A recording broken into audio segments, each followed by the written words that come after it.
Elder Scrolls III Morrowind, a game synonymous to many with adventure, exploration, and even philosophical discoveries. It's also a game with a surprisingly dark atmosphere.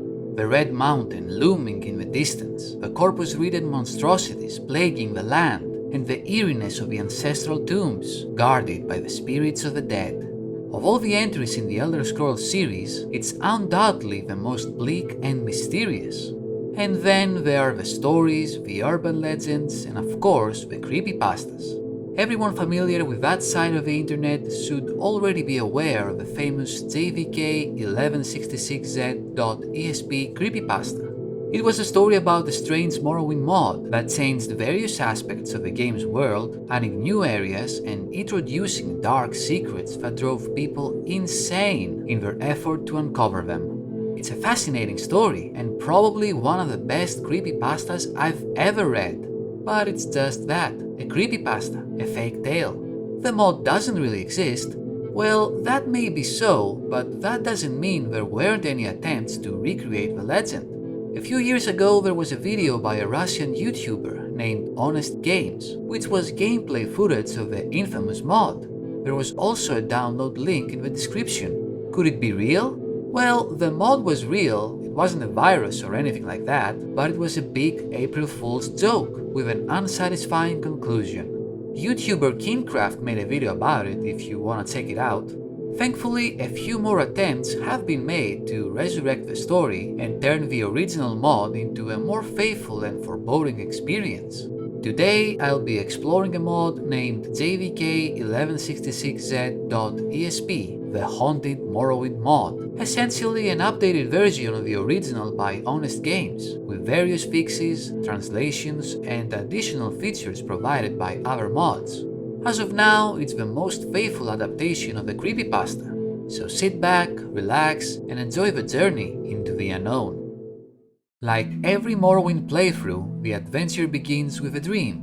Images of the Ashlands during a sandstorm flash before our eyes, while the imposing voice of Azura warns us of what's to come. Thankfully, our good friend Job wakes us from a nightmare and we follow the guard to exit the boat. Right off the bat, something doesn't feel right. It's nighttime. Every new game always starts you off during the day, but not this time. It doesn't matter anyway, since we are approached by another guard and choose our race. Then we enter the census office where we create our character and loot everything that isn't nailed to the floor, including of course the limeware platter. We show our papers to finalize our release and get our first quest to report to Caius Cosates. Stepping outside into the town of Seyranin, a chilling message shows up at the bottom of the screen, a message no player ever wants to see in their playthrough. With this character's death, the thread of prophecy is severed. Restore a saved game to restore the Weave of Fate, or persist in the doomed world you have created. Seasoned Morrowind players already know what this means. A crucial character has died, rendering the main quest incompletable. I had to check it out for myself if this was true. But first I had to prepare for the long trip ahead. Nothing too fancy, just the usual stuff. Giving Fargoth his ring, looting Tariel the Fallen Angel, and buying some basic equipment and provisions at the trade house. With our character ready to go, we board the Shield Strider and reach our next destination, the bustling city of Balmora. Reaching the city, I decided to ask some people for directions to Caius Cosates, but surprisingly, no one had anything to say to me, except for a single sentence: "Watch the sky." I couldn't ask anything more either. My only option was to say goodbye. The doors to their houses were locked as well, so my only option was to explore around until I stumbled upon the Spy Master's house. Eventually, I did, and I went inside, only to find Caius dead. He wasn't the only one, unfortunately. Every NPC related to the main quest shared the same fate, like Hasvat Antabolis and Sarngram Musgob. I wondered if Vivek himself was dead too. After all, he's crucial to the main quest. I decided to visit him, but not before I upgraded my weaponry. Ravir and his summonable Deadrig weapons were perfect, but a little too pricey for my taste. You can probably guess what happened next. Now equipped with a shiny new Daedric longsword, it was time to visit Vivek and see what I could find. It was no longer nighttime when I reached the city of Vivek, and for a moment everything was normal again. Until I entered the temple grounds and found Danso and Jules lying on the floor dead. But what about the god himself? Well, the entrance to his palace was locked because I didn't have a title of Nervarin yet, but nothing a console command couldn't fix. Inside the palace, Vivek was surprisingly still alive, like nothing had happened. But of course he had nothing to say to me, since I barged in uninvited. Not much left to do but leave, I guess. Exiting the palace though, something completely unexpected happened. I was attacked by a Dark Brotherhood assassin and killed in a single hit. Reloading my quick save, I encountered him again but managed to escape. Before I could retaliate, he vanished into the ether. The assassin was a constant threat, striking whenever I least expected or when it was the least convenient. He would appear if I was standing still for too long, if I was entering a new room, or after a certain time had passed. He was unpredictable and deadly with his blade, which made things all the more tense. Anyway, if Vivek was alive, then maybe Daig of Ur was alive as well. I decided to pass through the Ghost Gate and find out for myself, but not before a small detour to upgrade my gear. Obtaining an Ordinator's equipment was certainly no easy feat, but many tries later I was all decked out and ready to go. My crimes against the citizens of Morrowind, however, had turned me into a notorious outlaw, and I could no longer use any means of transportation, so I had to journey on foot. At least I was graced by Vivek's shrine of levitation, which would make passing through the mountains way easier, as long as I could avoid those pesky cliff racers. Here's the thing though, there weren't any of them anywhere. It was like they never existed. As the day gradually faded and the night reclaimed its place, the atmosphere was unsettling to say the least. There was no music, the sky was cloudy, and I was all alone in this desolate landscape, without any enemies around. After a long journey through the mountains, I reached the Ghost Gate. But something was different. There was a Dunmer wearing a peculiar robe that looked like a small piece of the night sky, waiting for me.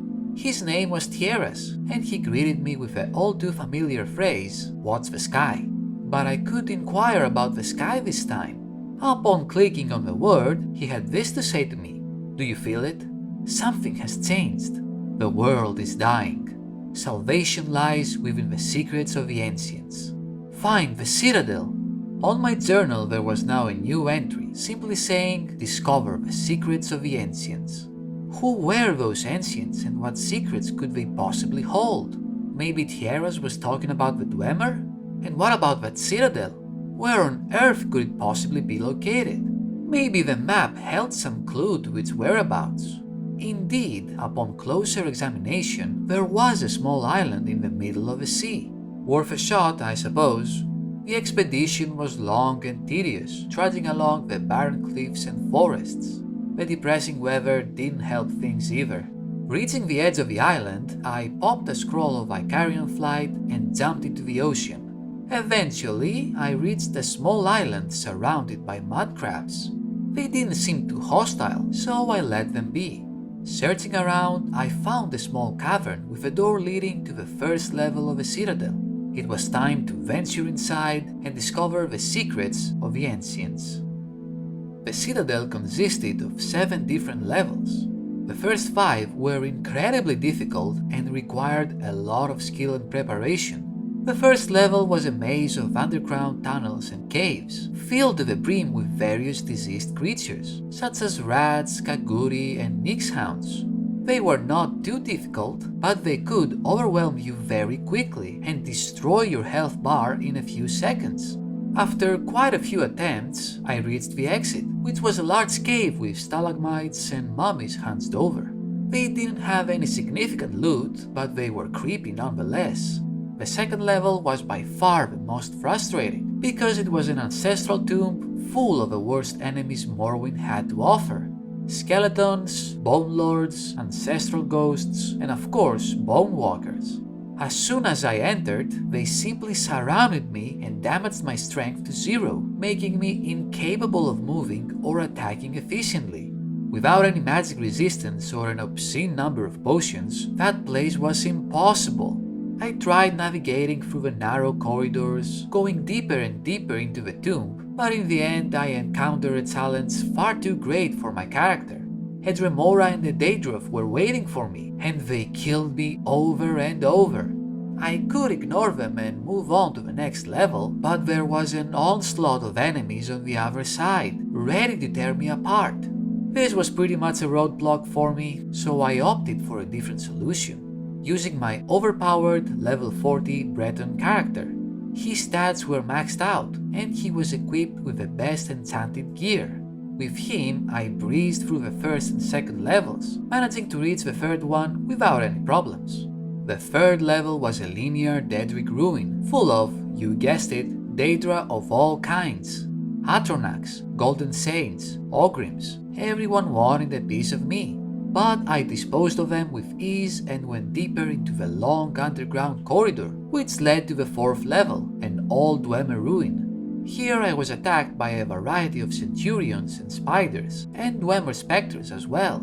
Thankfully, the layout wasn't too confusing, consisting of only a few large rooms and corridors.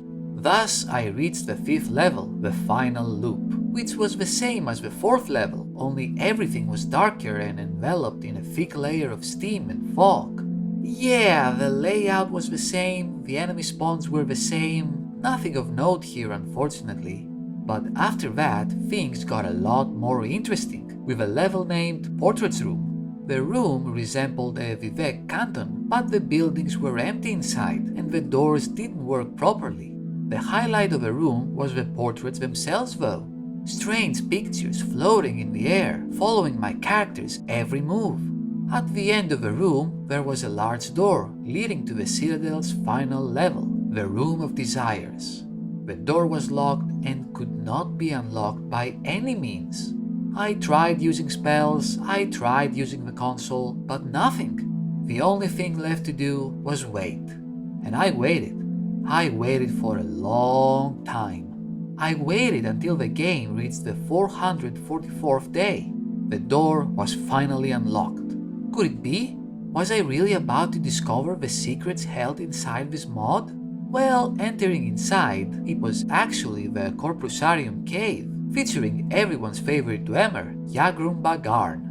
He even had his cat voice lines restored. A visitor? What brings you to visit Yagrum Bagarn, Master Crafter and last living dwarf? Interacting with him led to the following dialogue. Why are you here? It's the sky. I cannot help you, but I think I know what's happening. What's the sky, huh? Let me think. Almost nobody has made it this far.